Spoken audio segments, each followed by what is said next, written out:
আসসালামু আলাইকুম। কালকে 21 তারিখ আমাদের বাংলাদেশের প্রধানমন্ত্রী আসবে মালয়েশিয়াতে।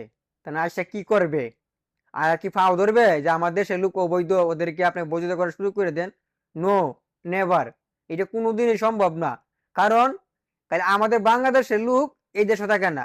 প্রায় 10-12টা কান্ট্রির লোক এই দেশে কাজ করে। তো বৈধতার সুযোগ দিলে এই দেশের সরকারে সব কান্ট্রি নিয়ে বৈধতার সুযোগ দিবে। কিন্তু আমাদের বাংলাদেশের প্রধানমন্ত্রী আইসা যেন সিন্ডিকেট না হয়, একটা মানুষ যদি নতুন করে কোল্ডিং এর লোক আনে কম প্রিয়ের মধ্যে যেন আইতে পারে, একটা মানুষ যে বা কম প্রিয়ের মধ্যে মাইতে পারে আর যেন কাজ পায়, তাহলে আমাদের দেশের জন্য খুবই উপকারে আসবে। কারণ অর্থনীতি চাক্কা করবে। আর আজ একটা লোক কাজ পায়ালা, কাজ পাইলে যখন রেমিডিস পাঠাবে প্রতি মাসে মাসে, যদি 1 লাখ লোক আর ডুবে 1 লাখ লোক কাজ পায়ালা, তো কত হাজার হাজার টিয়া রেমিডিস আমাদের সরকারের অ্যাকাউন্টে ঢুকবে। এইটা যেন সরকারের সুন্দর কাজটা করে, যেন মানুষের সিন্ডিকেট না করতে পারে, একটা মানুষ যেন কাজ পায়।